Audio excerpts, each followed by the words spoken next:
नमस्कार दोस्तों, स्वागत है आपका आज के मुख्य समाचार में, जिसमें सबसे पहली और बड़ी खबर में आपको बताएंगे कि नई सरकार के गठन तक आईएमएफ ने फंडिंग पर लगाई रोक, पाकिस्तान में और बुरे हो सकते हैं हालात। दूसरी बड़ी खबर में जिक्र होगा कि दूसरों को मनाकर खुद रूस से भारी मात्रा में तेल खरीद रहा है अमेरिका, रूसी अधिकारियों का दावा। तीसरी बड़ी खबर में जिक्र जम्मू कश्मीर का, डीजीपी बोले पाकिस्तान में बैठे आकाओं के फरमान पर हो रहे हैं हमले, सुरक्षा बलों ने 3 महीने में 42 आतंकियों को किया ढेर। और इसी के साथ चौथी बड़ी खबर में आपको बताएंगे कि लिया गया अहम फैसला, अरुणाचल में चीन से लगती सीमा पर सरकार की खास नजर, बुनियादी ढांचे के लिए बजट 6 गुना बढ़ाया। और पांचवी बड़ी खबर में जिक्र होगा कि गलत जानकारी फैलाने वालों पर मोदी सरकार की डिजिटल स्ट्राइक, 4 पाकिस्तानी समेत 22 यूट्यूब चैनल कर दिए गए ब्लॉक। दोस्तों, हर एक खबर की गहराई में आपको ले जाएंगे, लेकिन उससे पहले अगर आपको भी देश की सेना और पीएम मोदी पर पूरा भरोसा है और अगर आप भी ऐसा मानते हैं कि मोदी है तो हर जीत मुमकिन है, तो आप अभी इस वीडियो को लाइक कीजिए। चैनल पर नए हैं तो लाल बटन को दबा के चैनल को सब्सक्राइब कीजिए और घंटी बजाकर कमेंट में लिखिए जय हिंद। दोस्तों, रुक करते हैं सबसे पहली और बड़ी खबर की तरफ। नई सरकार के गठन तक आईएमएफ ने फंडिंग पर लगाई रोक, पाकिस्तान में और बुरे हो सकते हैं हालात। जहां दोस्तों, आपको बता दें कि पाकिस्तान का राजनीतिक संकट अब संवैधानिक संकट में बदल गया है और इसके चलते पाकिस्तान को अंतर्राष्ट्रीय मुद्रा कोष यानी कि आईएमएफ द्वारा दी जाने वाली फंडिंग पर रोक लगाई गई है। इस्लामाबाद में आईएमएफ के प्रतिनिधि एस्तर पेरेस सूडन ने कहा कि नई सरकार बनने के बाद फंड जारी होगा। वहीं पाकिस्तान के प्रमुख अखबार डॉन की रिपोर्ट के अनुसार अंतर्राष्ट्रीय मुद्रा कोष के $6 बिलियन के कार्यक्रम को रोक दिया गया है और चालू महीने में अगली किस्त की मंजूरी की कोई संभावना नहीं है। दोस्तों, रुक करते हैं अगली बड़ी खबर की तरफ। दूसरों को मनाकर खुद रूस से भारी मात्रा में तेल खरीद रहा है अमेरिका, रूसी अधिकारियों ने किया ये बड़ा दावा। जहां दोस्तों, रूस के अधिकारी ने कहा कि अमेरिका एक तरफ तो रूस से बड़ी मात्रा में तेल खरीदकर अपने तेल भंडार को बढ़ा रहा है और दूसरी तरफ यूक्रेन पर रूसी हमले को हवाला देते हुए दूसरे देशों पर दबाव बना रहा है कि वो रूस से तेल ना खरीदे। रूसी सुरक्षा परिषद उप सचिव मिखाइल पोपोव ने रविवार को रूसी मीडिया को बताया कि अमेरिका ने रूस से कच्चे तेल की खरीदारी में पिछले एक सप्ताह में 43% की वृद्धि की है, यानी कि अमेरिका रूस से प्रतिदिन 100,000 बैरल कच्चा तेल अधिक खरीद रहा है। दोस्तों, चीन के अखबार ग्लोबल टाइम्स की एक रिपोर्ट के मुताबिक रूसी अधिकारी ने कहा कि यूरोप को अमेरिका से इसी तरह के आश्चर्यजनक रवैये की उम्मीद करनी चाहिए। पोपोव ने कहा कि इसके अलावा अमेरिका ने अपनी कंपनी को अनुमति दी है कि वो रूस से खनिज उर्वरकों को खरीदें और इस आवश्यक वस्तु के रूप में इसे मान्यता दी गई है। दोस्तों, रुक करते हैं अगली बड़ी खबर की तरफ। डीजीपी का बड़ा बयान, जम्मू कश्मीर में बोले कि पाकिस्तान में बैठे आकाओं के फरमान पर हो रहे हैं हमले, सुरक्षा बलों ने 3 महीने में 42 आतंकियों को कर दिया ढेर। जी हां दोस्तों, जम्मू कश्मीर के पुलिस प्रमुख दिलबाग सिंह ने कहा कि केंद्र शासित प्रदेश में नागरिकों पर हालिया हमले पाकिस्तान द्वारा सुनियोजित है और आतंकी समूहों की हताशा का संकेत है। पाकिस्तान में बैठे उनके आकाओं के फरमान से ही ये हमले किए जा रहे हैं। ये हमें अपने कर्तव्यों का निर्वहन करने और हर कीमत पर शांति सुनिश्चित करने से नहीं रोकेगा। पुलिस महानिदेशक ने कहा कि सुरक्षा बल इसके लिए प्रतिबद्ध है और इस तरह की हरकतों को बर्दाश्त नहीं किया जाएगा और समय आने पर दोषियों के खिलाफ सख्त कार्रवाई की जाएगी। दिलबाग सिंह ने सीआरपीएफ के हेड कांस्टेबल विशाल कुमार के लिए पुष्पांजलि समारोह के बाद कहा कि यह हमले निंदनीय हैं और सिविल सोसाइटी में इसकी कड़ी निंदा की जा रही है। इस अमानवीय कृत्य को किसी भी कीमत पर बर्दाश्त नहीं किया जाएगा। सीआरपीएफ के हेड कांस्टेबल विशाल कुमार सोमवार को मौसूमा में एक आतंकवादी हमले में शहीद हो गए थे। 2 अन्य घटनाओं में सोमवार को पुलवामा में हुए आतंकी हमले में 2 गैर स्थानीय मजदूर घायल हो गए, जबकि शोपियां में इसी तरह के हमले में एक कश्मीरी पंडित दुकानदार घायल हो गया। दोस्तों, रुक करते हैं अगली बड़ी खबर की तरफ। अहम फैसला, अरुणाचल प्रदेश में चीन से लगती सीमा पर सरकार की है खास नज़र, बुनियादी ढांचे के लिए बजट को कर दिया 6 गुना ज़्यादा। जी हाँ दोस्तों, आपको बता दें कि ये बेहद बड़ी खबर आ रही है। केंद्र सरकार ने अरुणाचल प्रदेश में भारत चीन सीमा पर बुनियादी ढांचों के विकास के लिए ध्यान केंद्रित करना शुरू कर दिया है और सरकार ने यहाँ बुनियादी ढांचे के विकास के लिए 6 गुना अधिक धन आवंटित किया है। 2020 से 21 में 42.87 करोड़ रुपए से बढ़कर इसे 2021-22 में 249.12 करोड़ रुपए कर दिया गया है। केंद्रीय गृह राज्य मंत्री नित्यानंद राय ने लोकसभा में कहा कि वर्ष 2021-22 में 3 करोड़ रुपए बॉर्डर इंफ्रास्ट्रक्चर एंड मैनेजमेंट योजना के तहत अंतर्राष्ट्रीय सीमा पर बुनियादी ढांचे में सुधार के लिए आवंटित किए गए हैं, जबकि 2020-21 में ये बजट 355.12 करोड़ रुपए का था। दोस्तों रुक करते हैं अगली बड़ी खबर की तरफ, जिसमें आपको बता दें कि गलत जानकारी फैलाने वालों पर मोदी सरकार की डिजिटल स्ट्राइक। 4 पाकिस्तानी समेत 22 यूट्यूब चैनल को कर दिया गया ब्लॉक। जी हाँ दोस्तों, आपको बता दें कि मोदी सरकार ने भारत की राष्ट्रीय सुरक्षा, विदेशी रिश्तों और सार्वजनिक आदेश को लेकर गलत जानकारी फैला रहे 22 यूट्यूब चैनलों को ब्लॉक कर दिया है। इन चैनलों में 4 पाकिस्तान के हैं और इसके अलावा 3 ट्विटर, 1 फेसबुक अकाउंट और 1 न्यूज़ वेबसाइट को भी ब्लॉक किया गया है। ये जानकारी न्यूज़ एजेंसी ANI ने जारी की है। एजेंसी के मुताबिक सूचना एवं प्रसारण मंत्रालय ने 22 यूट्यूब चैनलों पर चाबुक चलाया है। इसके अलावा 3 ट्विटर खाते, 1 फेसबुक अकाउंट और 1 न्यूज़ वेबसाइट को भी ब्लॉक किया गया है। 22 यूट्यूब चैनलों में से 4 पाकिस्तान आधारित हैं। ये सारे अकाउंट्स भारत की राष्ट्रीय सुरक्षा, विदेशी रिश्तों और सार्वजनिक आदेश को लेकर लोगों के बीच गलत जानकारी फैला रहे थे। इससे पहले जनवरी में मोदी सरकार ने 35 यूट्यूब चैनल्स को ब्लॉक किया था और 20 जनवरी को मंत्रालय को मिली खुफिया सूचना के आधार पर 35 YouTube channel, 2 Twitter account, 2 Instagram account, 2 website और 1 फेसबुक अकाउंट को ब्लॉक करने के निर्देश जारी किए गए थे। ये सारे अकाउंट्स पाकिस्तान से संचालित होते थे और झूठे भारत विरोधी समाचार और अन्य सामग्री फैलाते थे। दोस्तों रुक करते हैं अगली बड़ी खबर की तरफ। दुनिया में बजेगा भाजपा का डंका, पार्टी कर रही है भाजपा को जानिए कार्यक्रम की शुरुआत। 13 देशों के प्रतिनिधियों से होगी बात। जी हाँ दोस्तों, भारतीय जनता पार्टी अंतर्राष्ट्रीय स्तर पर अपनी छवि को दुरुस्त करने की योजना बना रही है और इसी को ध्यान में रखते हुए बीजेपी ने आउटरीच प्लान तैयार किया है और पार्टी के स्थापना दिवस पर बीजेपी भाजपा को जानिए कार्यक्रम की शुरुआत कर रही है। इसके तहत दुनिया के दूसरे देशों के प्रतिनिधियों से बीजेपी अध्यक्ष संवाद करेंगे। पहले चरण में 13 देशों के राजदूतों, उच्चायुक्तों के साथ शाम 4 बजे जेपी नड्डा संवाद करेंगे और इसमें बिम्स्टेक, यूरोप और पूर्वी एशिया के प्रतिनिधि शामिल होंगे। बता दें कि बीजेपी मुख्यालय में संवाद कार्यक्रम आयोजित किया गया है। बीजेपी के राष्ट्रीय अध्यक्ष जेपी नड्डा इस संवाद कार्यक्रम के जरिए बीजेपी के इतिहास, पार्टी के कामकाज और विचारों से प्रतिनिधियों को अवगत कराएंगे। इस दौरान एक डॉक्यूमेंट्री का भी प्रसारण किया जाएगा जिसमें बीजेपी के इतिहास को दर्शाया गया है।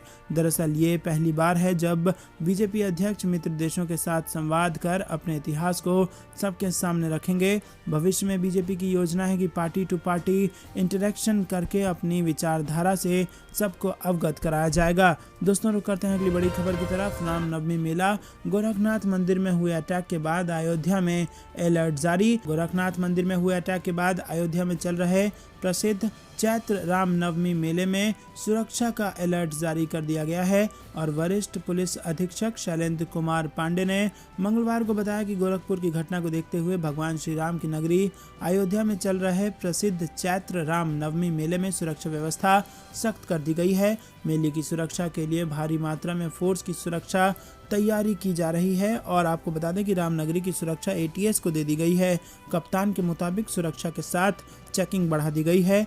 मठ, मंदिरों सहित पूरे मेला क्षेत्र की 24 घंटे निगरानी की जा रही है। वहीं अयोध्या में 2 अप्रैल से रामनवमी मेला चल रहा है और इसमें बड़ी संख्या में राम भक्त अयोध्या पहुंच रहे हैं। भक्तों का सर्वाधिक दबाव मठ मंदिरों में होता है और इसको देखते हुए प्रमुख नगरों की सुरक्षा को सख्त कर दिया गया है। श्री राम जन्मभूमि पर विराजमान रामलला का मंदिर, प्रसिद्ध हनुमानगढ़ी मंदिर, कनक भवन मंदिर, नागेश्वर नाथ मंदिर, दशरथ महल, सरयू तट सहित अन्य महत्वपूर्ण स्थलों की सुरक्षा घेरा मजबूत करते हुए CCTV के जरिए 24 घंटे निगरानी की जा रही है। भीड़ को देखते हुए मंदिर में प्रवेश और निकासी द्वारा अलग अलग इनके द्वार बनाए गए हैं और ताकि भीड़ को नियंत्रण करने में आसानी हो और संदिग्ध लोगों पर नजर रखी जा सके। दोस्तों रुक करते हैं अगली बड़ी खबर की तरफ। शिवसेना नेता संजय राउत और उनके परिवार की करोड़ों की संपत्ति कुर्क, इस घोटाले में ED ने की कार्रवाई। जी हां दोस्तों, शिवसेना नेता संजय संजय राउत और उनके परिवार के खिलाफ प्रवर्तन निदेशालय ने बड़ी कार्रवाई की है और ये कार्रवाई 1034 करोड़ रुपए के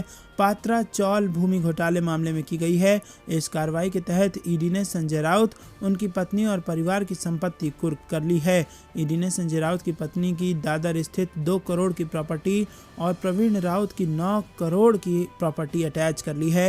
ईडी की इस कार्रवाई के सामने आने के बाद संजय राउत ने ट्विटर पर ट्वीट भी किया है और उन्होंने लिखा कि असत्यमेव जयते। दोस्तों, रुक करते हैं अगली बड़ी खबर की तरफ। पाकिस्तान में राजनीतिक उठापटक जारी, एनएसए मोहिद यूसुफ ने दिया इस्तीफा। जी हाँ दोस्तों, आपको बता दें कि पाकिस्तान में राजनीतिक उठापटक का दौर जारी है और अविश्वास प्रस्ताव के खारिज होने पर पीएम इमरान खान के इस्तीफे के बाद अब एक और बड़ा डेवलपमेंट हो गया है।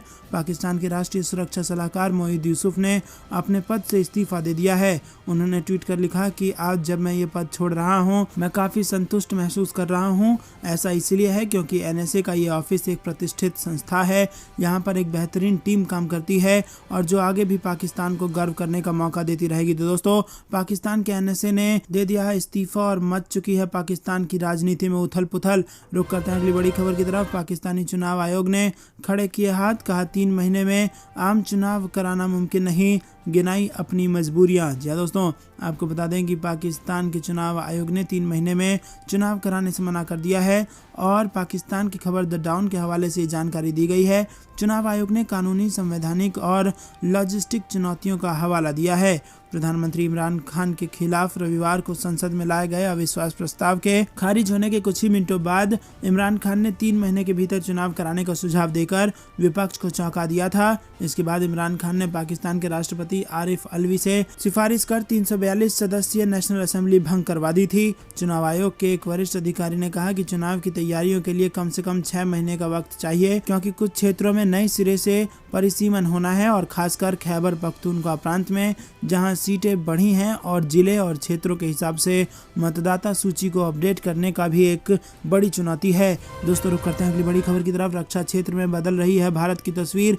जापान, कतर और इराक समेत 42 देश हुए भारतीय हथियारों के मुरीद। जी हाँ दोस्तों, आपको बता दें कि ये बड़ी खबर निकल के आ रही है। रक्षा अनुसंधान एवं विकास संस्थान DRDO ने भारतीय वायुसेना को 500 किलो का बम सौंपा है और इसे जनरल पर्पस बम का नाम दिया है और मध्य प्रदेश के जबलपुर की आयुध निर्माण में इसे तैयार किया गया है। भारतीय शांति का पक्षधर रहा, लेकिन अपनी सीमाओं को लेकर सतर्क रहता है और आक्रामक भी रहता है। और जब आपके पड़ोसी चीन और पाकिस्तान जैसे शातिर राष्ट्र हों तो अपनी सामरिक शक्ति व नीति को मजबूत करना जिम्मेदारी भी बनती है और कर्तव्य भी बनती है। बीते करीब 8 साल में भारत रक्षा क्षेत्र में न केवल खुद मजबूत हुआ है, बल्कि दक्षिण पूर्व एशिया के देशों को भी हथियार बेचने की शुरुआत कर रहा है। रुक करते हैं अगली बड़ी खबर की तरफ।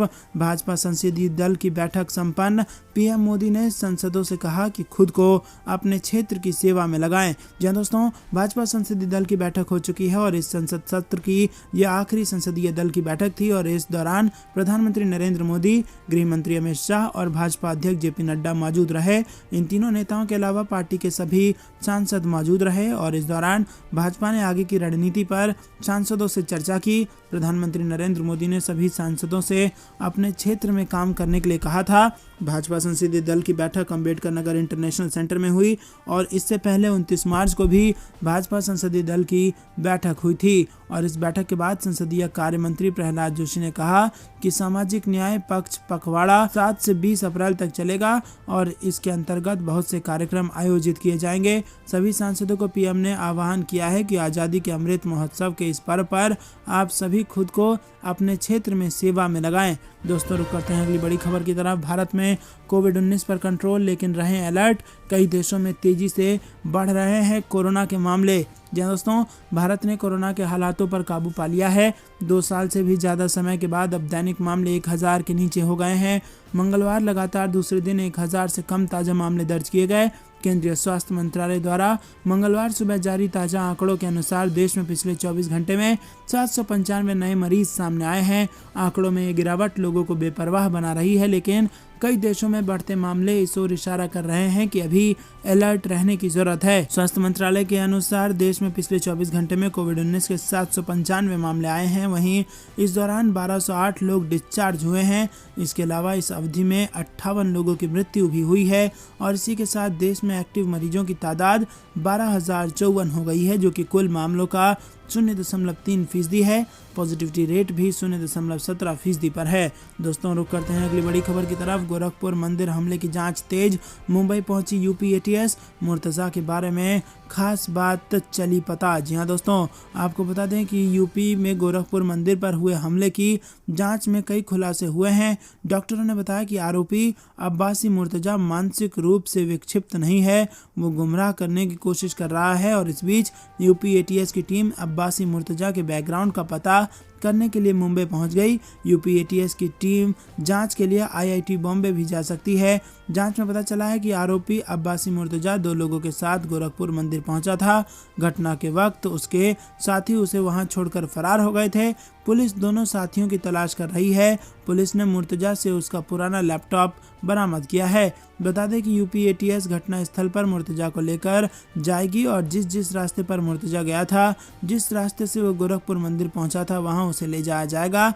गोरखपुर मंदिर पर हमले की जांच आईबी भी कर रही है। आईबी की टीम गोरखपुर, महाराजगंज, बनारस, लखनऊ और अयोध्या समेत कई जिलों में पहुंची है और आईबी के साथ सभी इंटेलिजेंस यूनिटों को अलर्ट कर दिया गया है। दोस्तों, रुक करते हैं अगली बड़ी खबर की तरफ। बीजेपी 7 से 20 अप्रैल तक देश भर में चलाएगी सामाजिक न्याय पखवाड़ा। जी हां दोस्तों, केंद्र सरकार द्वारा चलाए जा रहे 14 कार्यक्रमों के लाभार्थियों तक लोकल स्तर पर पहुंचने की कवायद तेज हो गई है। 6 अप्रैल को बीजेपी स्थापना दिवस के अगले ही दिन से शुरू हो रहे इस कार्यक्रम के जरिए बीजेपी के कार्यकर्ता समाज के गरीब, वंचित, शोषित, खासकर दलित और पिछड़े वर्ग के बीच पहुंचेंगे। बीजेपी ने जिला स्तरीय टीम बनाकर लोकल विधायक, सांसद, जनप्रतिनिधियों और पार्टी पदाधिकारियों की भागीदारी सुनिश्चित करने के निर्देश दिए हैं। इन कार्यक्रमों को सफल बनाने के लिए बीजेपी अध्यक्ष जेपी नड्डा के आदेश पर सभी राज्यों के बीजेपी अध्यक्षों को 31 मार्च को पत्र लिखा है। साथ ही 4 अप्रैल को शाम में बीजेपी के राष्ट्रीय अध्यक्ष जेपी नड्डा ने अपनी टीम के सभी राष्ट्रीय महासचिवों की बैठक पर पूरे पखवाड़े भर चलने वाले इस कार्यक्रम को सफल बनाने की रणनीति बनाई। रुक करते हैं अगली बड़ी खबर की तरफ। श्रीलंका में सत्ताधारी गठबंधन का खेल खत्म, बढ़ते प्रदर्शनों के बीच सबसे बड़ी खबर। जी हां दोस्तों, श्रीलंका में राजपक्षे परिवार की नाकामी को लेकर लगातार विरोध प्रदर्शन हो रहे हैं। जनता के बढ़ते आक्रोश के बीच सत्तारूढ़ गठबंधन ने संसद में बहुमत खो दिया है। दरअसल देश में जारी आर्थिक संकट को लेकर जब 41 सांसदों ने सत्ताधारी गठबंधन से बाहर निकलने का ऐलान किया, जिसके बाद सरकार को लेकर बन रही अनिश्चितता की स्थिति खत्म हो गई है। इस बीच श्रीलंका फ्रीडम पार्टी के नेता मैत्रीपाला सिरिसेना ने कहा कि हमारी पार्टी लोगों के पक्ष में है, जिसने राजपक्षे के गठबंधन से अपना समर्थन वापस ले लिया है। देश में राजपक्षे परिवार की नाकामी को लेकर प्रदर्शन थमने का नाम नहीं ले रही है। बदहाल अर्थव्यवस्था ने सब कुछ ठप कर दिया है और खाने पीने से लेकर रोजमर्रा की जरूरी चीजों की किल्लत है। कोलंबो में हालात इस कदर बिगड़े हैं कि स्ट्रीट लाइट तक बंद करनी पड़ी और इसकी वजह यह है कि बिजली बेचने के लिए श्रीलंका की सरकार ने पूरे हाईवे की लाइट बंद कर दी ताकि आपात स्थिति के लिए कुछ इंतजाम किया जा सके। दोस्तों, रुक करते हैं अगली बड़ी खबर की तरफ। चीन में कोरोना का कोहराम, संक्रमित मरीजों का टूटा रिकॉर्ड, कई जगह सेना ने संभाला मोर्चा और घर में कैद हुए लोग। जी दोस्तों, चीन में आए दिन कोरोना से हालात बिगड़ते जा रहे हैं।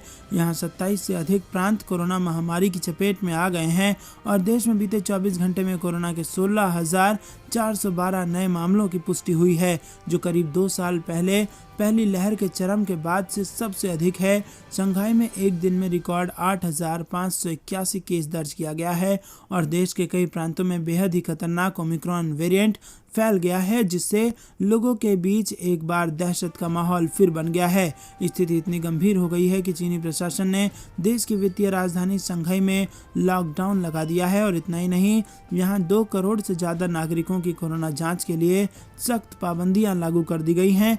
बता दें कि शहर में 28 मार्च को 2 चरणों के लॉकडाउन की शुरुआत हुई थी और इस दौरान लोगों को घर में रहने के लिए कहा जा रहा है। बाहर निकलने वालों के खिलाफ कानूनी कार्रवाई की जा रही है और इतना ही नहीं, शहर में आर्थिक गतिविधियां पूरी तरह से ठप पड़ गई हैं।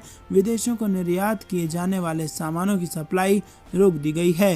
दोस्तों, रुक करते हैं अगली बड़ी खबर की तरफ। पाकिस्तान श्रीलंका में गहराया संकट, पीएम मोदी और विदेश मंत्री एस जयशंकर की बैठक, पड़ोस के मौजूदा हालात पर हुई चर्चा। जी हाँ दोस्तों, आपको बता दें कि यहाँ पर प्रधानमंत्री नरेंद्र मोदी और विदेश मंत्री एस जयशंकर के बीच उच्च स्तरीय बैठक चल रही है। समाचार एजेंसी ANI के मुताबिक इस बैठक में पड़ोसी देश पाकिस्तान और श्रीलंका में मचे उथल पुथल को लेकर बने हालात पर चर्चा हो सकती है। एक तरफ जहाँ पाकिस्तान संसद भंग करने का ऐलान किया गया और उसके बाद अब सभी को सुप्रीम कोर्ट के फैसले का इंतजार है, तो वहीं दूसरी तरफ श्रीलंका में पीएम को छोड़कर पूरी कैबिनेट ने ही अपना इस्तीफा दे दिया है। पाकिस्तान के राष्ट्रपति आरिफ अलवी ने सोमवार को एक अधिसूचना जारी कर कहा कि इमरान खान कार्यवाहक प्रधानमंत्री की नियुक्ति होने तक मुल्क के प्रधानमंत्री पद पर बने रहेंगे। अधिसूचना में कहा गया कि निवर्तमान प्रधानमंत्री कार्यवाहक प्रधानमंत्री की नियुक्ति होने तक पद पर बने रहेंगे। इससे पहले कैबिनेट सचिवालय ने एक अधिसूचना जारी कर कहा था कि खान तत्काल प्रभाव से पाकिस्तान के प्रधानमंत्री पद छोड़ते हैं।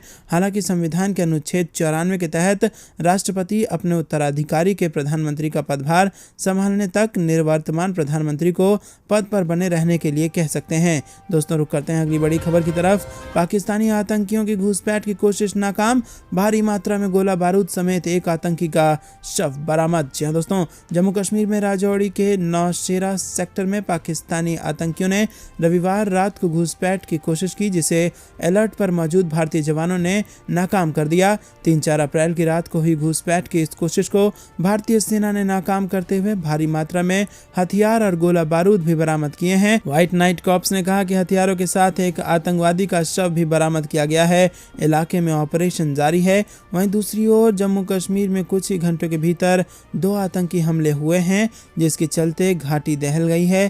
पहला हमला श्रीनगर के लाल चौक के मसूमा इलाके में हुआ, जहां आतंकियों ने CRPF के 2 जवानों को गोली मार दी और इन्हें गंभीर हालात में अस्पताल ले जाया गया, जिसमें से एक जवान की जान चली गई और इलाके में आतंकियों की घेराबंदी के लिए सर्च ऑपरेशन भी चलाया जा रहा है। रुक करते हैं अगली बड़ी खबर की तरफ। BSF ने गुजरात के भुज से पाकिस्तानी नाव को किया जब्त, पीएम मोदी से मिले विदेश मंत्री एस जयशंकर।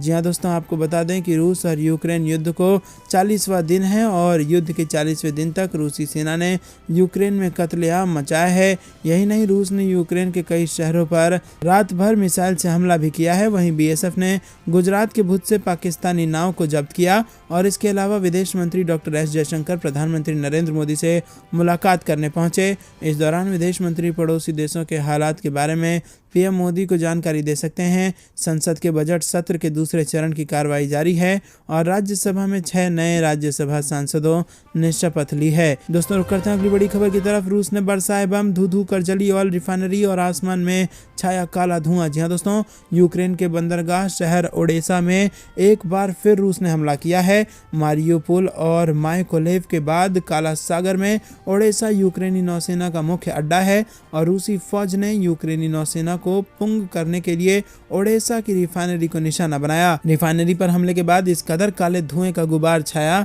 कि ओडेसा रिफाइनरी के आसपास रहने वाले लोगों ने शहर छोड़ना शुरू कर दिया और रूसी रक्षा मंत्रालय के मुताबिक रूसी सेना ने माइकेलोव में भी रूसी सेना ने यूक्रेनी नौसेना को खासा नुकसान पहुंचाया है। रुक करते हैं अगली बड़ी खबर की तरफ। सर्वाधिक FDI प्राप्त करने वाला देश बना हुआ है भारत, निर्मला सीतारमण का बयान। जी हाँ दोस्तों, विदेशी निवेशकों का भारत पर विश्वास बरकरार है।